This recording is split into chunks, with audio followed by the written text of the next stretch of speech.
Você sabia que entre 2015 e 2021 foram notificados mais de 2.002 casos de violência sexual contra crianças e adolescentes no Brasil? E que, assustadoramente, a própria casa das vítimas é o local onde a maioria das agressões acontece? Em mais de 70% dos casos, o agressor é um familiar ou alguém muito próximo. E a maioria das vítimas são meninas, atingindo 93% dos casos noticiados. Esses números revelam a gravidade do problema e a urgência de falarmos sobre isso. Hoje vamos discutir os impactos dessa realidade, desde os sinais de alerta e até como o Ministério Público atua para proteger as nossas crianças. Fique com a gente e entenda como nós podemos juntos lutar contra essa violência silenciosa.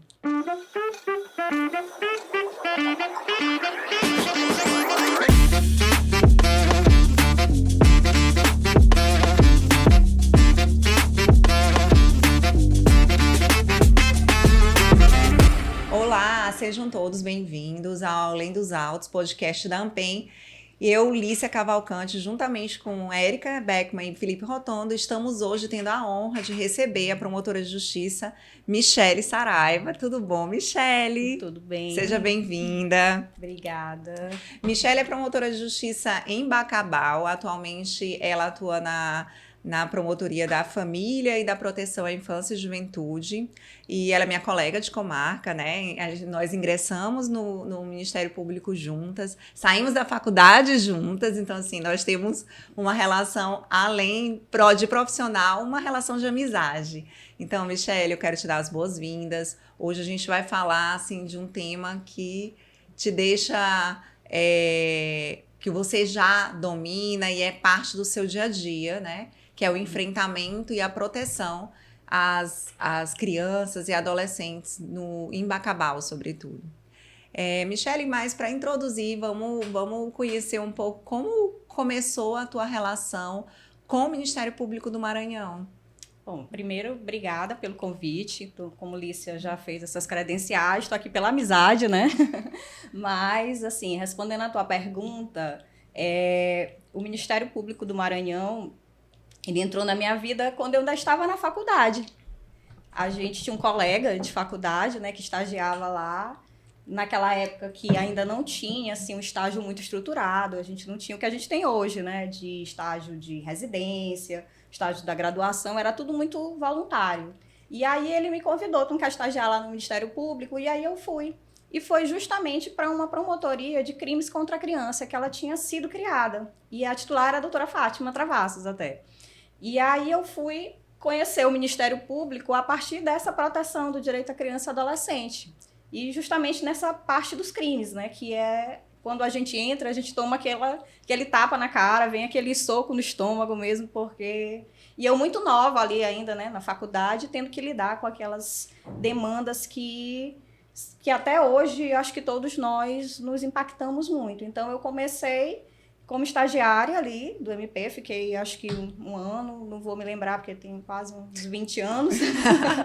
E aí foi que eu conheci o Ministério Público a partir do olhar de proteção da criança e adolescente. E aí aí depois quando começou a fazer concurso, né, então surgiu realmente com a possibilidade, fiz concurso para outras carreiras, mas aquela possibilidade do meu coração era vir para o Ministério Público e trabalhar com criança. Então, assim, aquilo que eu desejei de fato aconteceu para mim, que foi ingressar no Ministério Público, ser promotora e trabalhar com criança e adolescente. E como foi que essa promotoria de justiça em Bacabal, você escolheu ela veio para você, como foi? Ela veio, né? Porque eu me inscrevi para promoção, né? Então, quando eu entrei, fiquei como substituta um tempo e eu fui, acho que para Porto Franco primeiro, depois eu fui parar lá em Arame, né? Que Felipe conhece, né? Conhece bem, e aí ele foi bem desafiador ir para Arame, né? Por toda a dificuldade que é lá, mas eu acho que foi uma das experiências mais, assim, transformadoras da minha vida, não só como promotora, né? Porque aí, a partir disso, acho que mudou bastante o meu perfil, mas também de vida, né? Lidar com aquela realidade que era bem dura. E a rede de proteção à criança, ela sempre nos demanda muito. Nós, promotores, sempre somos muito acessados pelo Conselho Tutelar, pelo CMDCA, pelos próprios integrantes do Sistema de Garantia de Direitos da Criança e Adolescente, ali do SUAS. Então, esse contato sempre vinha nessa perspectiva da atuação da infância. E aí fui andando, né, na carreira, e aí chegou a hora da promoção. Quando aconteceu a minha promoção, eu me inscrevi para todos os editais. Foi um período que foram, acho que uns 10 editais abertos. Assim, a gente teve uns períodos de movimentações assim, bem intensas. E eu escrevi todos e eu queria ser promovida. Mas a que eu queria era essa, né? Por ser em Bacabal, que ficava mais perto de São Luís, né? Em termos de distância. Maranhão é muito grande, então minha base sempre foi São Luís. Então eu pensava em Bacabal. E aí eu queria exatamente essa, por ter essa afinidade com o tema. Inicialmente ela era uma promotoria que ela era híbrida, né? A gente tinha também atribuição criminal, e aí a partir, acho que de 2019, eu passei a ficar mais especializada, que é atuar na vara de família e com infância e juventude. Então, foi esse o caminho. Michele, você falou que se inscreveu para vários, né? Vários editais estavam abertos, então parece que você queria, mas também foi escolhida, né? Pela promotoria. Chamado. Mas aí eu queria, falando nisso, né? Você já tinha uma vontade, já trabalhava com isso quando era estagiária, já conhecia o assunto, né? E também na inicial. Mas esse fato de escolher, a promotoria de escolher, você acha que tem um perfil de um promotor de justiça que trabalha nessa área de proteção à criança e adolescente? Você acha que, assim, se você pudesse definir, existe um perfil do promotor de justiça para atuar nessa área? Eu acho que a gente tem muitos desafios na carreira, né? E quando a gente é chamado para eles, a gente tem que enfrentar todos. Até porque quando aparecem as oportunidades de mobilidade, né, de promoção, a gente precisa encarar. A gente entra ali e vou ser promotor em qualquer lugar, né?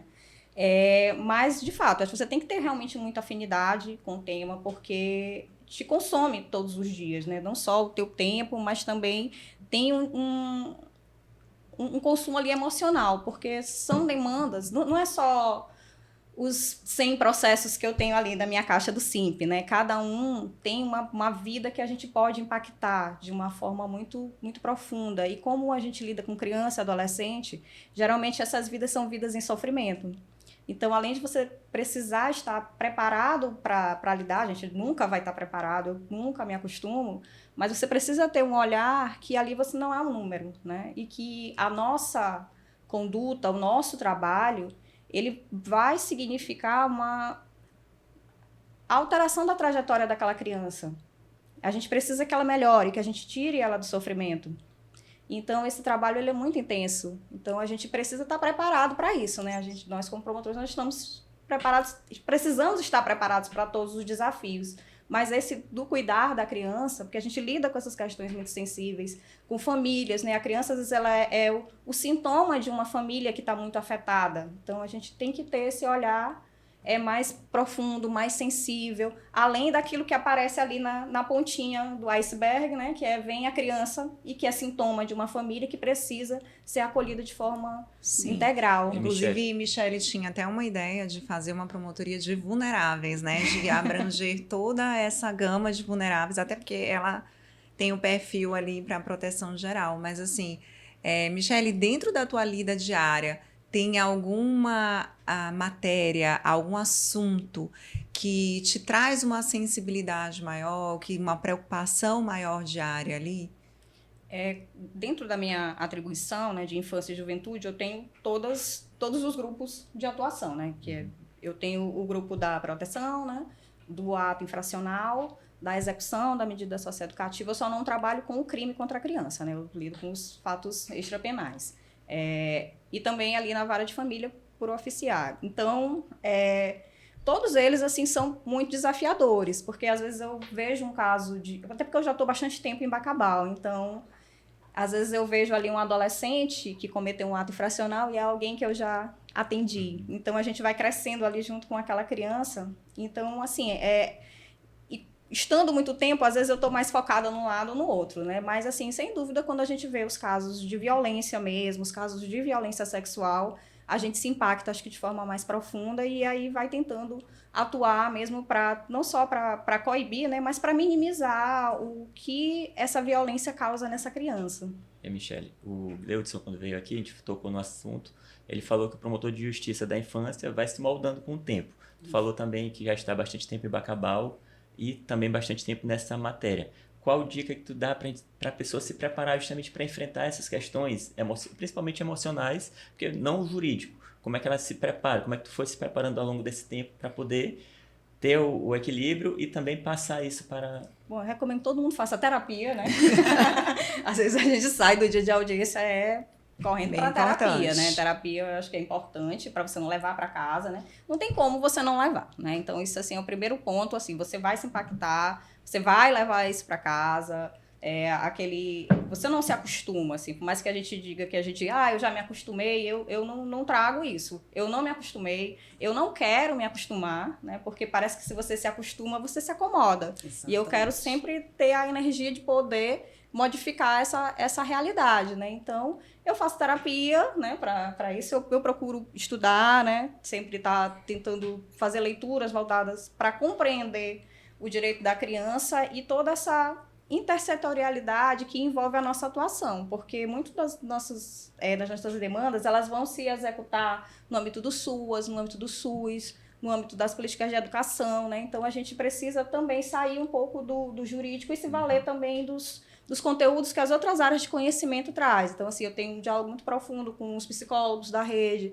com o psicólogo do fórum, que é uma pessoa que eu trabalho já há bastante tempo, assim, Lícia conhece, sabe. Sim. Que ele tem uma qualidade do trabalho que eu sempre estou me valendo para trazer outros olhares, porque às vezes o fato da vida vem tão cruel, tão pesado ali para a gente, que a solução da lei ali, cartesiana A mais B, não resolve, né? Então, a gente precisa estar preparado, precisa estar bem ali psicologicamente, espiritualmente, né? E nem todos os dias isso é possível, né? Nós somos humanos, mas a gente tem que sempre tentar se blindar, mas também seguir, né, na nossa atuação. Um outro ponto que eu acho interessante também, tu falou que já está há bastante tempo e consegue acompanhar desde a criança, depois da adolescente que passou por ato infracional. Tem alguns casos de crianças que tu conseguiu recuperar ou que não conseguiu? Alguma experiência nesse período? Não, tem caso que sim, caso que não, né? Então, acho que na infância a gente vai seguindo esse fluxo, né? E quando a gente está há muito tempo, a gente vai vendo as crianças crescendo, né? E umas seguindo uma trajetória positiva, né? E às vezes a gente vê que, olha, realmente aquilo ali que eu fiz há 10 anos atrás mudou aquela trajetória, né? E, infelizmente, outras a gente não consegue. Mas, assim, eu tenho muita consciência de que nem todas a gente vai conseguir alcançar, né? O que a gente tem que fazer Sim. é o que é possível. Então, tem muitos casos, assim, de que, às vezes, eu olho... algumas 2 semanas atrás, eu participei de um mutirão de violência doméstica. Então, me afetou um pouco eu ter encontrado uma menina ali como vítima que tinha passado por mim, ali, por uma demanda de proteção. Então, isso impacta, assim, de uma forma negativa. Mas também eu fico muito feliz quando eu encontro na rua, às vezes as pessoas lá me param e falam, olha, essa aqui é a criança que estava lá no acolhimento e hoje eu adotei, olha como ela está, né? Então, a gente fica... Nós temos dias felizes e dias dolorosos. Já que tu falaste que os casos mais impactantes, né, são casos de violência sexual, que eu acho que a gente, né, também até concorda, porque a gente realmente olha situações as mais diversas, né? Eu queria que tu falasse um pouquinho pra gente dessa experiência, até porque tu já fizeste parte, inclusive, do CAUP da infância durante um certo período. A gente chegou, inclusive, a redigir juntas, né? Um grupo de trabalho sobre aquela escuta especial, sobre a lei de escuta protegida. E eu lembro que, né, foi um trabalho que a gente estudou e tudo, e ajudamos a construir uma nota técnica, mas a respeito da violência sexual, inclusive para que os nossos ouvintes, pessoas que não são assim, do Ministério Público, ou que não são necessariamente da área jurídica, possam entender o que é esse abuso sexual, o que é uma violência sexual contra uma criança e adolescente, e as formas também desse abuso sexual. Então, pois é, né, eu ainda integro, né, o centro de apoio, mas Gleudson trabalha tanto que Gleudson faz um trabalho incrível ali, né, já aproveitando para elogiar meus colegas. E aí teve esse período, né, que a gente tinha esse trabalho, que foi redigida uma nota técnica, foi um pouquinho antes de sair a lei, né, então a gente chegou, ainda não tinha ali muito a lei trazendo todos aqueles parâmetros de escuta, e a gente fez esse trabalho, foi muito legal, gostei muito disso, né, de ter feito esse estudo, e Érica também fazia parte ali daquele grupo de trabalho.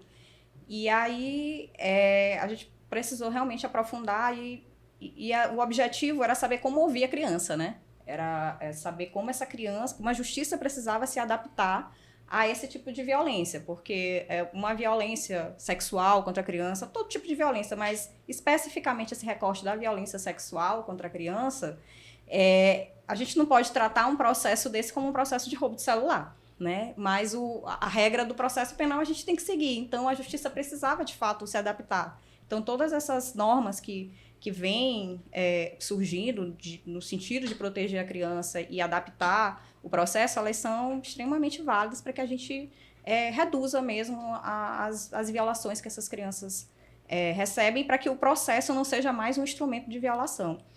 A violência sexual infantil, a lei da escuta protegida, ela estabelece alguns conceitos, né? E um dos conceitos que está lá são os da violência sexual, né? Então, ele, em síntese, ele é qualquer conduta que constranja a criança à prática de atos libidinosos, além da conjunção carnal, e que também envolve até a exposição do corpo, a gravação de vídeos, e inclusive por meios eletrônicos, e que abrange o abuso sexual, a exploração sexual comercial e também o tráfico de pessoas. A lei estabelece esses conceitos técnicos lá, mas na prática é isso, todo ato libidinoso, incluso a conjunção carnal. Ato libidinoso. Para quem, nosso ouvinte que não conhece, a gente fala de uma maneira tão natural, natural, né? Porque a gente já trabalha com isso. E às vezes, até nas palestras que a gente fala muito sobre isso, a gente gosta de dar os exemplos, porque as pessoas às vezes não entendem. E às vezes eles acham que determinadas condutas não configuram, por exemplo, um estupro. Né? Então, aí se tu pudesse falar um pouquinho desses atos libidinosos, só exemplificar, né? Para que as pessoas saibam que também configura a forma de abuso. São os atos de natureza sexual, né? E isso inclui desde um beijo lascivo, um toque mais profundo não consentido, aquilo que causa ali o desconforto.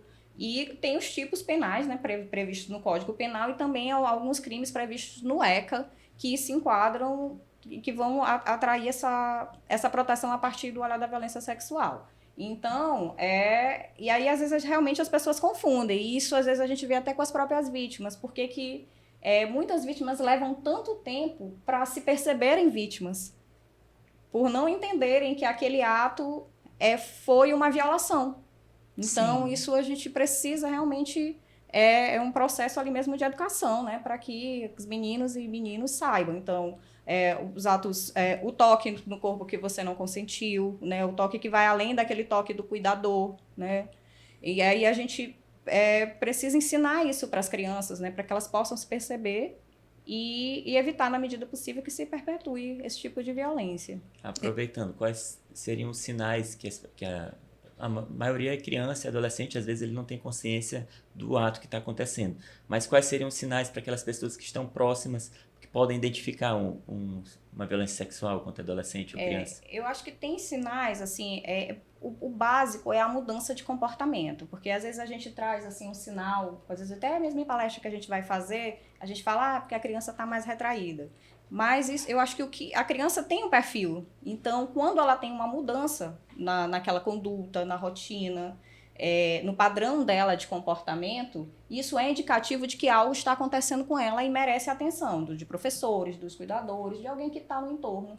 Então, assim, às vezes uma criança muito agitada vai ficar mais retraída, ou às vezes o contrário, comportamentos assim muito de erotização precoce, né? As crianças que ficam com às vezes um conteúdo de fala que incompatível com a idade dela e com aquilo que ela naturalmente deveria ter sido exposta. Então, de alguma forma, ela foi exposta a algum conteúdo de natureza sexual que pode dar um indicativo de que ela sofreu uma violência, seja uma violência mesmo física, ou se ela foi exposta a um vídeo, ou se ela foi chamada a praticar um ato ali com alguém, com um terceiro, e que ela está revelando isso a partir da fala.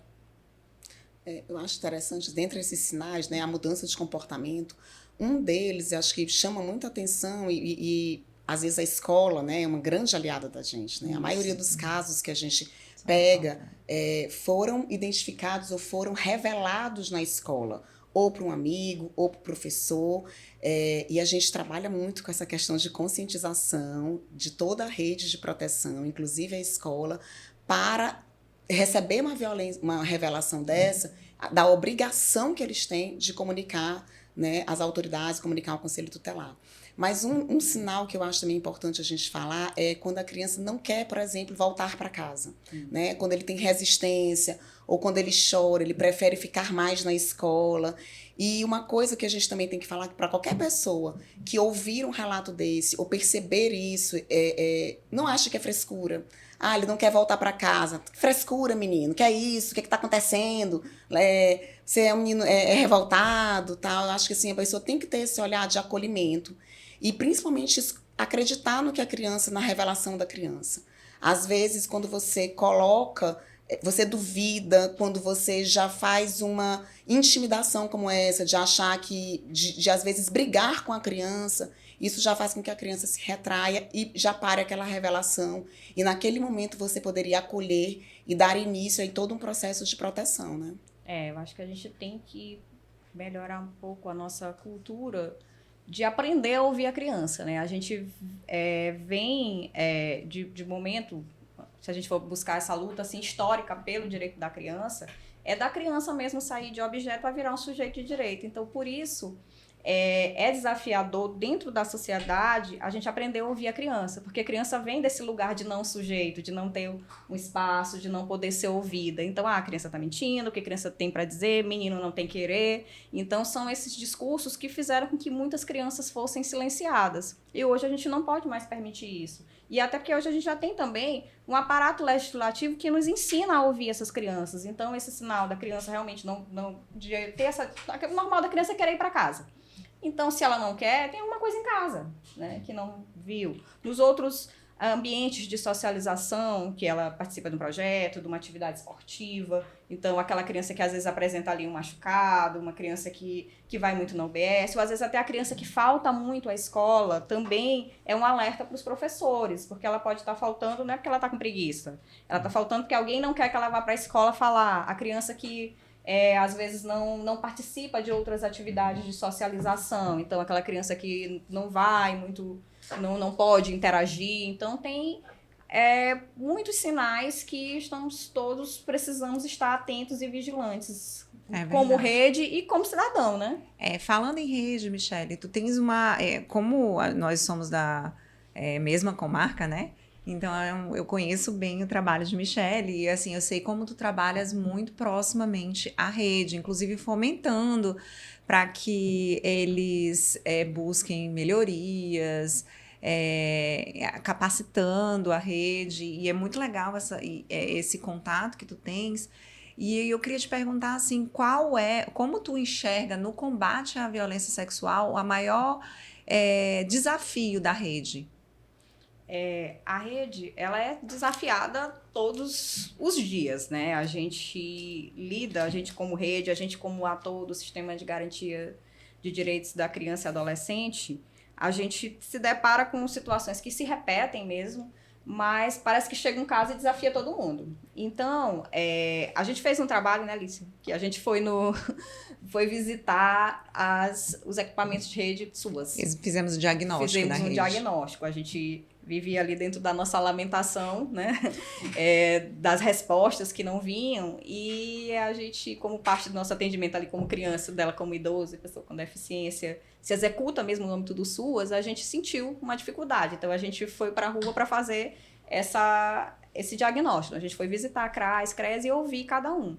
E, especificamente ali no CREAS, o que as meninas me falaram, as meninas porque eram profissionais mulheres, que elas se desafiavam muito para aqueles casos em que elas já encontravam uma família formada, né? Que era que a menina já estava com 12, 13 anos e encontrava ali a menina casada, com um filho, porque havia uma aceitação da família, da sociedade, e aí parece que eles estavam errados em estar indo ali, né? E elas precisavam ir porque eu estava solicitando e porque eles tinham que ir mesmo, porque tem a compreensão do problema. Então, elas apontavam, dentro da infância, né, do recorte das demandas, como um dos mais desafiadores mesmo. Aproveitando essa questão, já que a gente falou de meninas de 12, 13 anos, né, as pessoas ainda... A gente trabalha muito com isso, com muita orientação, com muita palestra, mas as pessoas, principalmente de interiores menores, elas ainda têm como natural essas meninas de 12 ou de 13 anos constituírem a família. né? E às vezes elas falam assim, mas sempre foi assim. Ou com a minha mãe foi igual, né? Tem até aquele filmezinho que é Vida Maria, que parece que é se perpetuando mesmo. O ciclo, né? O O ciclo. ciclo nunca se rompe. Exatamente. E eu acho que quando a gente fala sobre isso, e principalmente tocando no assunto do estupro de vulnerável, né, que é com menor de 14 anos, a gente tem que trazer essa perspectiva dessa mudança de perspectiva, de oportunidades para essas meninas, para que justamente não aconteça aquilo de se repetir o que já vinha acontecendo na família delas. Exatamente, até porque se a gente comparar, né, com dados gerais, o que a gente vê no mundo atual é que há uma tendência a um casamento tardio da maior parte das mulheres, e né? essas meninas não vêm no movimento Quando a contrário. gente vai para essas famílias mais vulneráveis, a gente vê exatamente o contrário. A gente vê um estímulo a um casamento precoce, a uma iniciação sexual muito ali precoce, que precisa ter um olhar atento, inclusive há na legislação criminal uma tipificação legal para combater.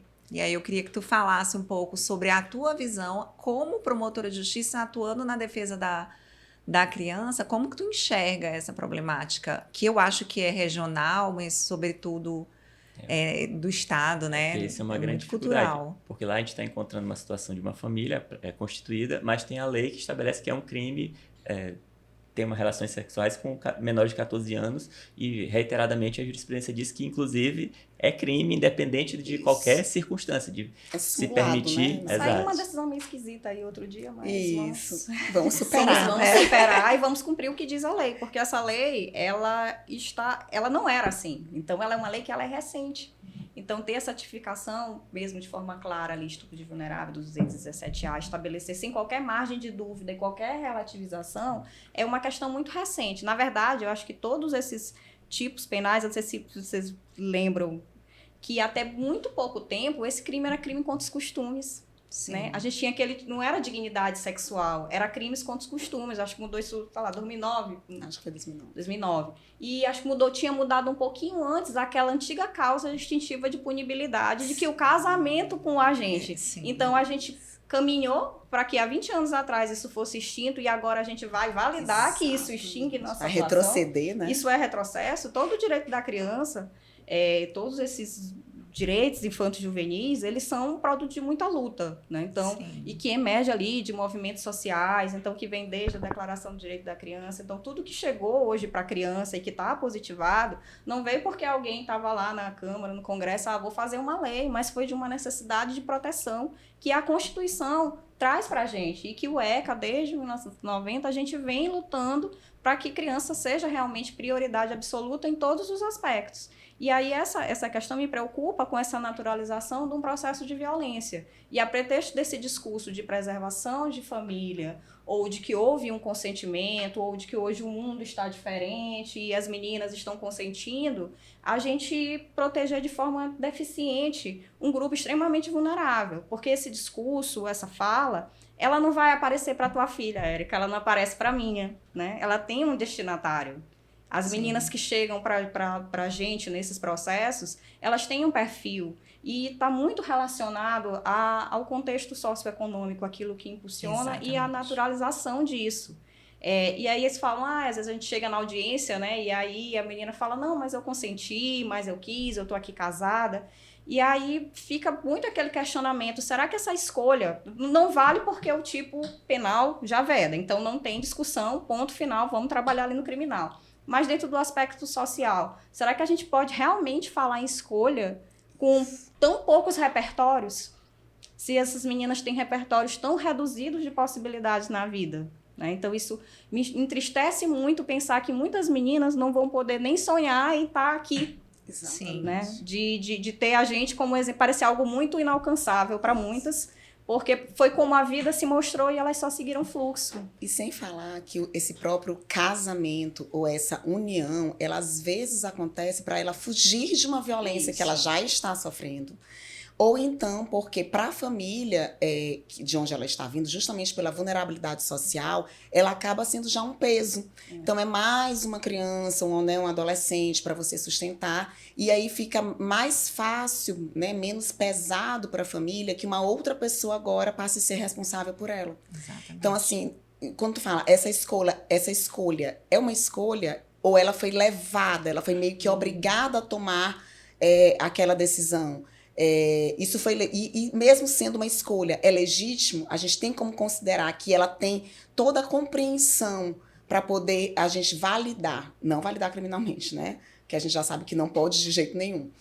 Mas validar aquela escolha, então, assim, vários motivos podem levar a isso, inclusive uma outra violência que ela já sofre dentro de casa. Quantos relatos a gente tem de meninas que saíram de casa porque sofreu algum tipo de violência em casa, né? Até Sim. mesmo uma violência sexual. Então, você sai, às vezes, de um contexto de vulnerabilidade e de violência para ir para um outro no futuro. Como eu falei para vocês aqui no começo, de eu ter encontrado meninas no mutirão, né? Porque essas uniões precoces, elas podem sim ir para um contexto de violência doméstica contra a mulher, né? De mulheres serem vítimas.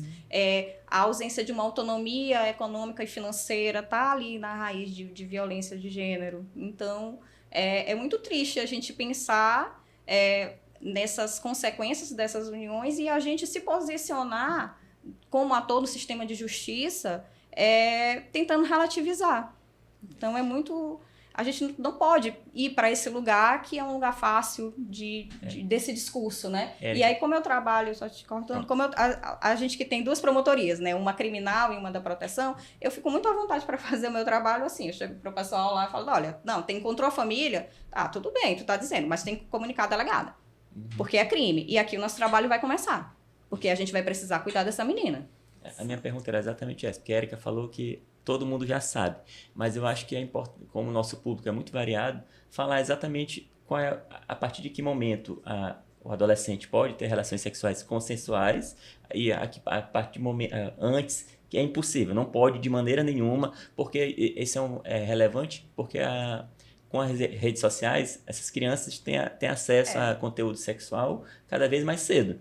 E às vezes elas podem achar que é normal ter relações sexuais a partir de 11, 10, 11, 12 anos. E não é. Então acho que é importante abordar esse tema. Isso, é a idade do consentimento para o fim para a finalidade de tipificar o tipo do estupro de vulnerável vai 14 anos, né? Então, o consentimento é a partir de 14 anos. Né? Então, abaixo disso é crime. E aí tu falaste sobre a questão da internet, né? Então, que ela também pode ser um ambiente onde esses crimes acontecem, né? Porque como o conceito do estupro, ele abrange também esses atos, né? Hoje a gente vê essa manipulação, né? Às vezes você conhece alguém na internet, aí pede pra menina fazer um vídeo, Sim. ou o menino também. E aí isso pode, sim, configurar uma violação, inclusive alguns tipos que estão previstos no ECA. E a gente precisa realmente estar atento com o que as crianças estão fazendo na internet, né? Os conteúdos estão aí, a gente precisa monitorar esses conteúdos, e porque predadores sexuais estão ali todos os dias de olho nos nossos filhos. Acho que só complementando, e principalmente assim, para os nossos ouvintes, aqueles que não, pelo menos não são da área jurídica, mas se interessem pelo tema, é muito bom a gente deixar claro que qualquer relação sexual, de conteúdo sexual com menor de 14 anos, ele vai configurar crime de estupro de vulnerável, independentemente se a menina quis, se ela está apaixonada, se ela era o amor da vida dela, se ela vai dizer que não consegue viver sem ele, qualquer relação sexual, você acima de 18 anos, né, que já pode ser acusado, né, pelo cometimento de um crime. Meninas, né, ou meninos abaixo de 14 anos não pode toque nas regiões íntimas, não pode um beijo, né, que a gente chama de um beijo lascivo, né, sexo anal, sexo oral. Não pode mandar nude. Nude. Mandar menor nude. de 14 anos. Não pode divulgar esse nude para todo mundo. Isso. Não pode divulgar nem maior de idade, né? Nem maior de idade, tô falando da criança também, né? Mas não pode ninguém, né? Mas é bom a gente deixar bem claro que é isso que a lei fala. Então, às vezes, as pessoas chegam nas audiências e falam assim, mas ela era desenvolvida para a idade. Sim. Mas foi ela que me procurou. Não, a nossa perspectiva para o crime é ele. Nós não vamos tirar o foco do agressor para transformar o foco para a vítima e, a partir disso, começar a questionar se a vítima, como ela estava vestida, se ela quis, se ela não quis, se ela já teve iniciação sexual ou não. É o dever dele procurar saber as circunstâncias. Exatamente. Ele que tem que saber que abaixo de 14 anos é crime, é estupro de vulnerável com uma pena mínima de 8 anos. Que essa tese de tipo não cola. Exatamente. Não cola. Não adianta dizer que parecia, não, tá na dúvida, pergunta. Isso. Tá na dúvida, pergunta e espera fazer 15 anos para começar a conversar. Né? Até porque a gente também não pode esquecer, né, que existe o aspecto dos direitos sexuais e reprodutivos do adolescente, que a gente pouco fala, né, e aborda. Então, se o adolescente, a partir dos 14 anos, ele pode consentir, existe esse direito sexual e reprodutivo que ele precisa ser orientado. Então, a gente precisa levar essas falas para a escola também. A gente precisa, até como forma de prevenção. Era justamente isso também que eu ia perguntar, porque tu falaste do casamento infantil e Lícia falou no começo que é uma coisa que nós, né, geralmente queremos deixar para mais tarde, né, o que está prevalecendo hoje, mas essas meninas, principalmente uma vulnerabilidade social, esse casamento precoce, esse casamento infantil acaba acontecendo com mais frequência, e o Maranhão, ele está lá no topo, infelizmente, desse casamento infantil.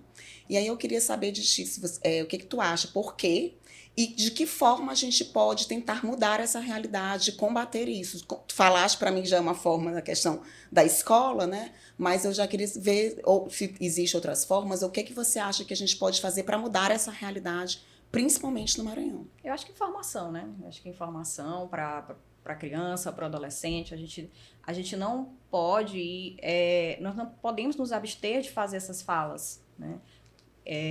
Tem forma de conversar com criança em cada faixa etária sobre proteção. E a gente precisa, sim, levar esse diálogo para a escola, para os ambientes de socialização. A gente precisa educar, os pais também precisam ter acesso a essas informações. E dentro de um aspecto social, eu acho que quando a gente dá essas possibilidades, se a gente está indo para o casamento como uma opção ali de vida, né, para que de fato seja uma opção. Né, para que seja uma opção no momento certo, a partir de uma escolha consciente, e não como a alternativa de vida. Então, acho que dentro da escola, dentro da sociedade civil, a gente precisa trabalhar com o jovem para que ele se empodere, para que ele tenha autonomia sobre o que ele quer, sobre sua vontade, sobre os seus desejos, sobre a trajetória que ele quer construir para a sua vida, né, e que não torne ele vulnerável a esse tipo de possibilidade na vida como única. Então, a menina que vai ter só o casamento. E aí, um casamento que pode levar ela a um outro contexto de violência. Já que ela, de repente, vai estar numa situação desigual. Porque muitas meninas dessas dos 12, 13 anos que a gente falou, às vezes estão casadas com homens muito mais velhos. Né? Então, elas se tornam mais vulneráveis a outros contextos de violência. E aí, a gente precisa no diálogo, e a gente precisa educar os pais para o diálogo, né? A gente precisa levar mais possibilidades, principalmente para as meninas, porque isso também, esse casamento precoce, também está um pouco ali na raiz das violências de gênero, né? Das violências no âmbito familiar, das nossas mulheres que a gente encontra ali nos processos de Maria da Penha. Qual recado daria para as pessoas que atuam nessa rede, especialmente os conselheiros tutelares? Porque no interior, como eles estão misturados naquela sociedade que já vem com essa cultura, que acham que isso é normal, qual recado tu dá para eles poderem entender a problemática e as consequências e como eles, nesse cargo importante de conselheiro tutelar, podem mudar essa realidade? O que eu falo muito pro pessoal que eu atendo, para os meus conselheiros tutelares, que eu trabalho todo dia, quando eu fico um dia sem me mandar uma mensagem legal de o que é que está acontecendo, né? Tá acontecendo alguma coisa que não me ligaram. Eu falo que se chegou para você, você tem que atender, porque a realidade é a subnotificação. Porque por conta dessa aceitação, dessa tolerância, o que chega é o mínimo.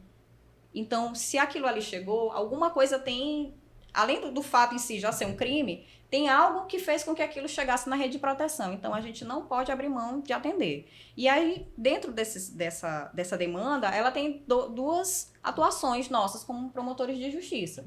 Que existe a parte da responsabilização do agressor, que vai responder o processo penal e que, na nossa realidade de Bacabal, tem 2 promotores atuando, mas na boa parte das comarcas é apenas um, né?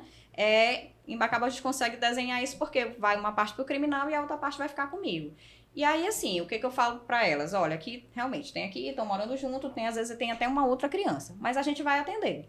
A gente vai chamar a rede SUAS para inserir nos programas socioassistenciais adequados àquela família, àquela menina. A gente vai chamar a educação para que aquela evasão escolar que fatalmente aconteceu por conta da gestação ou mesmo pelo próprio contexto do casamento não seja uma realidade definitiva para aquela menina, para que ela possa realmente ter outras possibilidades dentro da vida, para que ela retorne à escola, para que ela tenha uma articulação ali também até com as secretarias de emprego e renda, porque ela sim, foi forçada a ter uma família, né? Então, no finalzinho do meu procedimento, eu faço aquela recomendação nesse sentido. Vamos chamar o SUAS para verificar os programas socioassistenciais. Vamos ver ali com emprego e renda o que a gente pode levar. Vamos chamar a educação para poder reduzir os impactos da evasão escolar. Vamos chamar a saúde para que ela tenha noção de planejamento familiar e acesso a direitos sexuais e reprodutivos, para que não se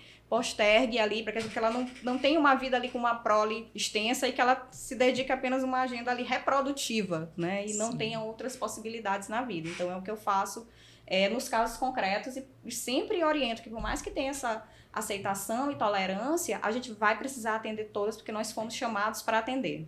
Esse é um importante recado para os conselheiros, para eles saberem que eles não vivem numa bolha. Eles têm que conhecer a realidade local, conhecer todos os órgãos disponíveis, todos os equipamentos disponíveis e se comunicar com todos eles. Eu acho importante, primeiro, que o que Michele falou, né, de mandar para um ofício para um lugar, de mandar para a saúde, isso é proteção integral. Né? Se a gente pudesse resumir, dar proteção integral para essa criança. Mas uma outra coisa que Michele traz, essa questão de palestras, de capacitação, de informação, é importante que a gente trate disso, porque a informação para a rede, a gente costuma fazer. A gente faz informação para a rede, a gente faz capacitação com professores, com agentes de saúde, mas é importante que essa informação chegue na escola. E, às vezes, a gente está num período que algumas pessoas acham que conversar sobre isso na escola é fazer uma iniciação precoce sexual da criança, que a escola não é lugar para isso, que quem fala sobre esses assuntos é a família. E aí a gente impede que, por exemplo, aquela criança ou aquele adolescente saiba que aquele ato é uma violência, que o que ela está sofrendo é uma violência. E não raras vezes, quando tem, geralmente na campanha do 18 de maio, que é o dia de combate, né, exploração sexual de crianças e adolescentes, abuso sexual, quando os conselheiros tutelares vão nas escolas, eles começam a definir o que é abuso. De vez em quando, a gente tem relatos, uma criança, ei, meu avô faz isso comigo. Meu tio faz isso comigo. Eu vivi isso aí. Não raro isso acontece no momento da palestra. Eu acho que todo mundo aqui que participa das campanhas do 18 de maio, tem isso como resposta nos dias seguintes. As denúncias acontecem, às vezes a gente encerra, vem uma professora e conta, às vezes, dependendo do grupo, né? Às vezes eu sou chamada para falar com diversos grupos, então às vezes aí a gente vai com uma fala para a rede, uma fala para o adolescente, e às vezes tem aquela fala da comunidade mesmo, um grupo de mãe. Recentemente eu fui falar com um grupo que era a Associação das Quebradeiras de Coco, né? Então que estavam lá no povoado, lá mais longe, e que precisa levar essa informação, né? Inclusive, nesse dia, quando me chamaram, a professora dá uma prensa. Que prensa que eu vou dar? Que prensa, né?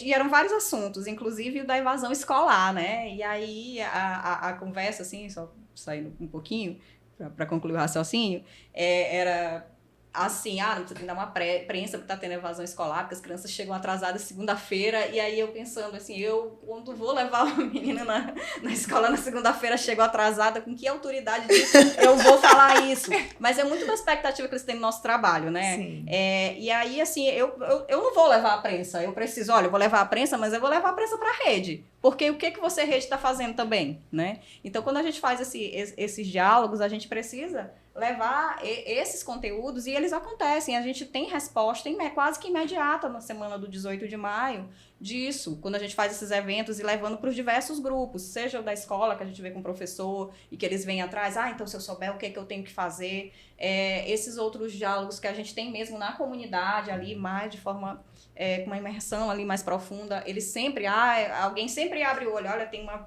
filha da vizinha, tá assim, Exato. como é que eu faço, para quem que eu denuncio? Então, assim, a gente precisa levar, e todos nós, e a gente precisa também multiplicar. A gente precisa também formar multiplicadores, né? Quando eu vou fazer essas falas, eu digo, olha, vocês estão aqui, mas levem isso para os vizinhos, né? Levem para as rodas de diálogos que vocês participam, levem para as igrejas. E a gente precisa, sim, enfrentar esse assunto e levar para a escola, porque a gente sabe que quando a gente vai buscar esses dados estatísticos que Lícia trouxe aqui no começo, a casa é ambiente de violação. Então, se a gente não tiver um outro espaço de discussão, além daquele da família, a gente não vai proteger as crianças. Perfeito. Inclusive, sobre os dados, né? O registro, vou repetir novamente, fala que 202 mil casos são notificados. Então, fora esses notificados, a gente tem diversos outros que não são notificados, que não chegam ao conhecimento nem da rede e nem, muito menos, do sistema de justiça. E essa informação que tu está falando, que tu fazes lá em Bacabal e que todos os promotores de justiça que trabalham com a proteção da criança e adolescente no Maranhão têm feito, no sentido de articular a rede, de levar informação, de trazer a educação mais próxima, tem que ser feito e fomentado, né? Então, é bem importante, né? O Felipe já colocou aqui que a questão dos conselheiros tutelares, que eles têm que conhecer a função deles, o papel deles, não tem que ter medo, né, Érica? Tem que ter coragem. Tem que ter coragem. A Érica puxou a orelha deles. Tá? E não pode se abster de trabalhar, né? Assim, de levar adiante, né? Porque às vezes vem esse discurso mesmo muito fácil, assim, será que eu vou estar interferindo? Tem o discurso do medo, mas também tem o do discurso da aceitação, né? Desse tipo de violência. Então, a gente precisa falar, olha, nem tudo chega. Então, o que chega, a gente tem que ir até o fim, até as últimas consequências, com tudo que a lei oferece pra gente, seja na proteção e seja na responsabilização. E até porque a gente ainda conta com a realidade que a regra para o processo penal, a verdade do processo penal, ela precisa ser certa. Então, às vezes, o fato aconteceu, mas para o processo não tivemos prova suficiente. O que significa uma condenação. O trabalho não se encerra com a sentença do processo penal, porque o trabalho da rede continua em qualquer aspecto. E como Lícia falou, a quantidade de subnotificação é gigantesca. Tanto é que todos nós participamos dos eventos do 18 de maio. Quando tem, eu tenho certeza que aumenta nos meses seguintes a quantidade muito grande de notificações.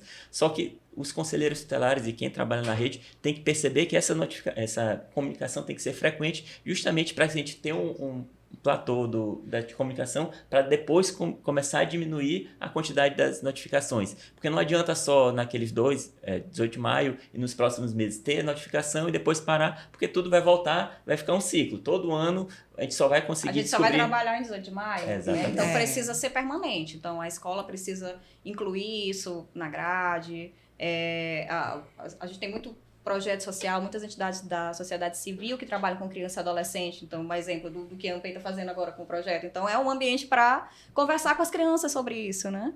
E com as famílias, né? Então, assim, esse tipo de ambiente a gente precisa levar. Todo dia crianças são vítimas de violência e cada vez mais. E isso é importante, tocou no projeto do AMPEI Esportes. Assim que iniciou o projeto, foram detectados alguns casos, porque os professores lá que estavam participando perceberam que era uma adolescente, estava com uma situação, ela não queria que o professor se aproximasse, e dali foi feito o comunicado para a assistente social, que deu andamento. E por isso que é importante estimular isso nas comunidades, porque com certeza deve ter alguma comunidade lá que tem a violência, não está sendo detectada e não tá sendo comunicada aos órgãos de proteção. E todo mundo que exerce um papel de liderança, né, seja liderança comunitária e até lideranças religiosas, precisam também ter esse diálogo, conhecer o fluxo de atendimento para poder levar essas demandas para que a gente possa efetivamente alcançar essas crianças. Sim. Isso é importante. Inclusive, se tu puderes deixar logo os números do Disque 100, né? O Disque Denúncia aí, já aproveita. Tem o Disque 100, né, que leva para os Direitos Humanos, para a Secretaria de Direitos Humanos, e chega para a gente. Tem o número da ouvidoria do Ministério Público. O número da ouvidoria do Ministério Público. Nossa host vai falar. Né? No nosso episódio, o Thiago vai colocar aqui embaixo. A gente coloca nos comentários lá quando for Em assistir. todas as cidades que são comarca, né? Então, o Conselho Tutelar tem uma capilaridade muito grande. Então, e até pela natureza do cargo deles, eles são muito próximos. Então, qualquer suspeita leva para o Conselho. Então, assim, o Conselho é sempre uma porta de entrada com essa proximidade por conta dessa vivência comunitária, né? Então, eles sempre são acessados. As delegacias de polícia, nem tem todos os interiores, mas todo lugar tem ali um destacamento da Polícia Militar que pode ser acionado e que esses profissionais também fazem parte da rede e que estão, em tese, preparados para receber essa denúncia e fazer o encaminhamento. As unidades do Ministério Público em todos os locais onde existe, né, as sedes de comarca, o próprio Poder Judiciário, as defensorias públicas, todas as redes sabem como levar os CREAS, os CRAs, os CAPs, toda a rede é uma porta de entrada e que existe um fluxo ordenado, inclusive por obrigação da Lei 13.431 de 2017, o município precisa se ordenar com esses fluxos. A gente tem trabalhado para que isso aconteça. Então, esses fluxos estão sendo construídos para que todos esses locais possam ser a porta de entrada e, a partir dele, ir distribuindo as informações para atender as crianças e adolescentes. Michele, aproveitando, normalmente a gente fala dos canais de atendimento, mas eu recebo muita pergunta de como fazer melhor essa notificação, quais são os dados que precisa apresentar, se há um sigilo de quem apresenta, há uma proteção de quem comunicou. Poderia falar um pouquinho para poder estimular, para a pessoa saber. Essas denúncias elas podem ser anônimas, né? Então, todos esses canais, assim, é resguardado esse sigilo, né? Então, se alguém quer fazer uma denúncia, em qualquer lugar desse que for, você fala, mas eu não quero ser identificado como autor. O que a gente precisa é saber, pelo menos, quem é a criança. Porque o agressor pode fazer parte de um processo de investigação, mas a gente precisa da localização da criança. Tem uma criança aqui que mora na rua tal, ou uma criança que estuda na escola tal.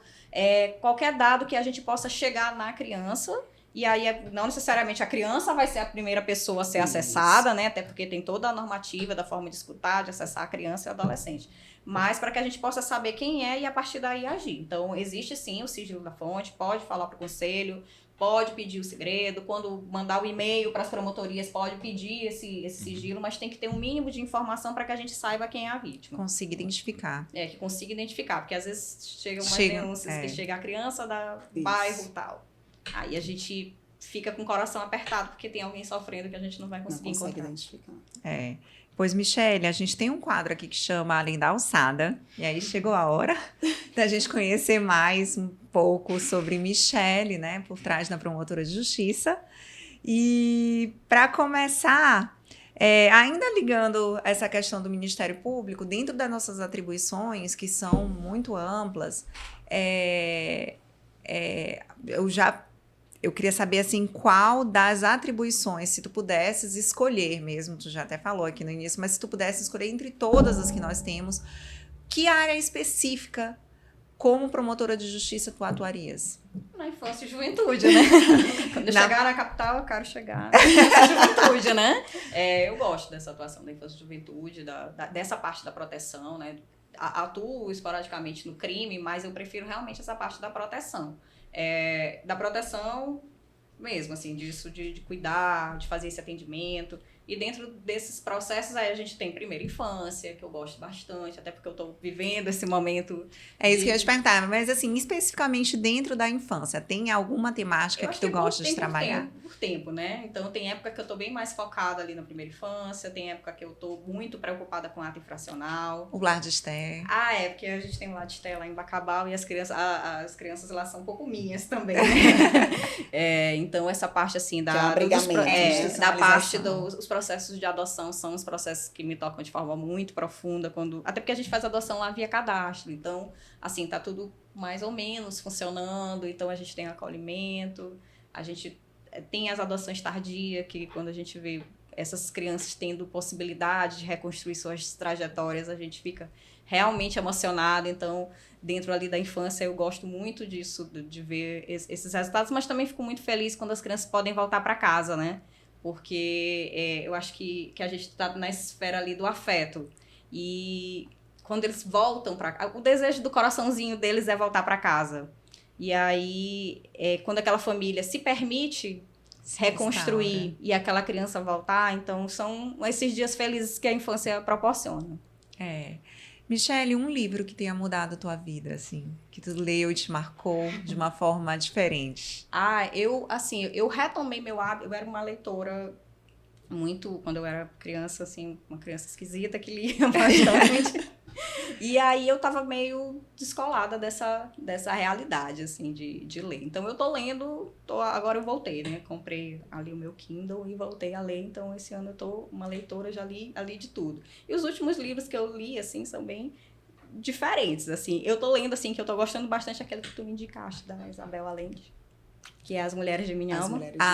Estou lendo, então ele realmente, assim, como eu tô num momento, assim, bem reflexivo, eu vou colocar esse, assim, tá bem legal, mas o anterior foi bem aleatório, que eu tava lendo Mulheres Assassinas.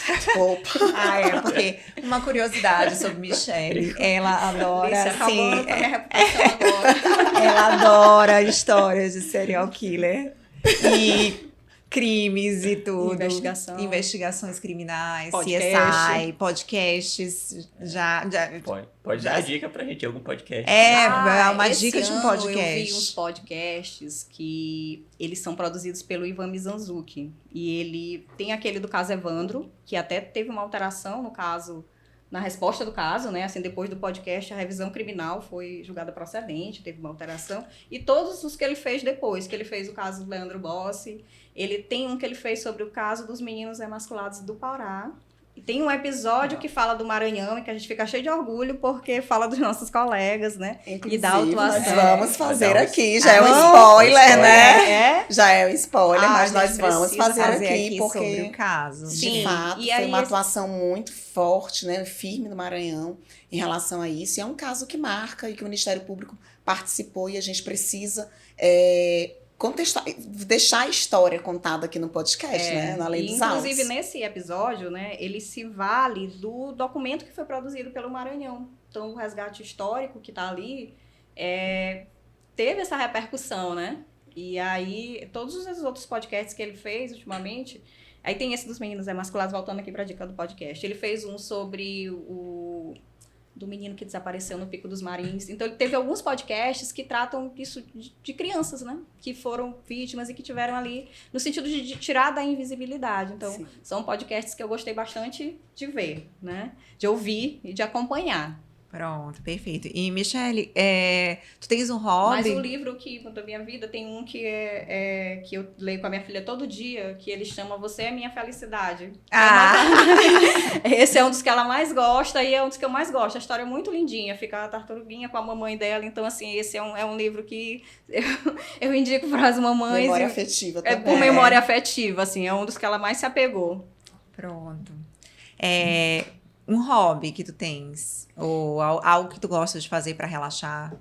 Eu não vou falar isso.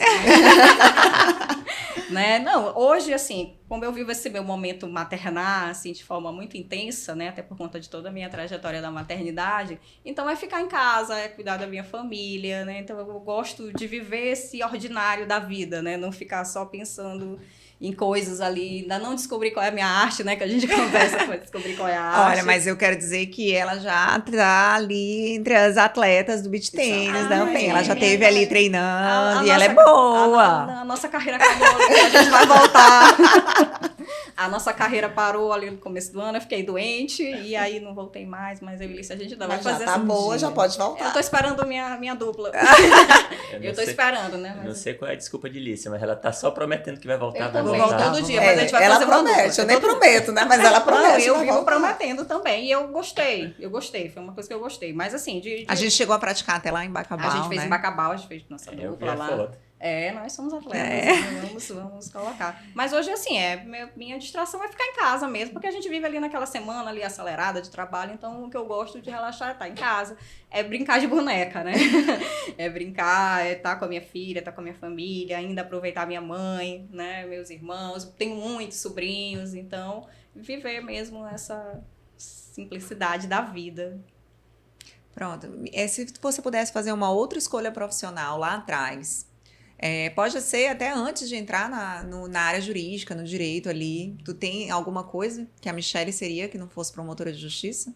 Ai, não sei, assim, quando eu era criança eu queria ser médica, né, mas que a gente estava até conversando, eu falei, mas depois eu percebi que eu era de humanas, né, Sim. Então, assim, eu acho que as carreiras de humanas, eu acho que eu me identifico mais, né, então, o direito mesmo, eu fui para a área do direito, mas eu gosto muito, eu cheguei a passar no vestibular para cursar história, eu gostaria de ter cursado, né, a psicologia, a sociologia, a antropologia, eu gosto o que Lícia falou que eu gosto de ver ali o serial killer, o psicólogo, porque eu gosto de compreender o comportamento humano. Sim. Que está na raiz, é mais por isso mesmo, né? Sim. Para entender os comportamentos. Eu acho que ninguém pensou diferente, viu? Para entender, né? O que motiva as pessoas.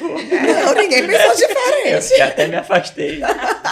Ei, Michelle, se você pudesse dar um conselho para Michelle quando ela ingressou no Ministério Público, o que você falaria? Eita. Ai, coragem, viu? Coragem, que não vai ser fácil, né? Não vai ser fácil, é desafiador. Você precisa ser firme, né? Mas não perca ali a tua essência, né? Continue sendo... E, por último, uma pergunta que Felipe Ela me roubou cobra minha pergunta. sempre para fazer. Eu já estou adiantando, Felipe. Pode adiantar. Como foi a tua experiência de participar do Além dos Altos? Eu gostei. Assim, primeiro começa que eu gosto de vocês, né? Então, eu gostei de participar. Eu acho que eu sou uma espectadora, né, do programa. Então, foi uma experiência muito positiva. Eu acho que está sendo legal esse programa, porque a gente consegue ver os colegas, né, além dos altos, né? Uhum. Conhecer trajetórias que a gente não conhecia. E até mesmo também saber um pouco do trabalho, das iniciativas, porque a gente às vezes fica ali tão ilhas isoladas, né? Então, poder ter essa conexão com os colegas, eu acho que é bem interessante. Vocês estão de parabéns aí pelo programa. Pois, Michelle, a gente queria agradecer essa participação. Foi altamente, assim, enriquecedor ver a tua paixão mesmo de trabalhar com a proteção da infância. De várias vezes aqui você falou, seus olhinhos assim brilharam, encheram d'água, e o Felipe fica me olhando porque ele sabe que eu sou chorona, porque os meus também encheram d'água, né? Aí tu fala uma coisa, ele me olha. Aí eu fico só olhando de rabo de olho, mas assim, porque trabalhar com a infância, trabalhar com o que a gente gosta, saber que a gente consegue fazer diferença na vida de uma criança, que a gente vê ali resultado, realmente é gratificante, a gente fica feliz, né? Eu costumo dizer que às vezes a gente tem uma audiência toda de criminal, aí de repente, assim, eu trabalho com tudo, de repente tem uma audiência de adoção. Chega e fala assim, ai, que legal, que bom, porque a gente vai falar de amor, né? É uma audiência completamente diferente, porque a gente está falando ali de coisa boa. Então, eu já relaxo, já é uma parte assim, que eu gosto demais.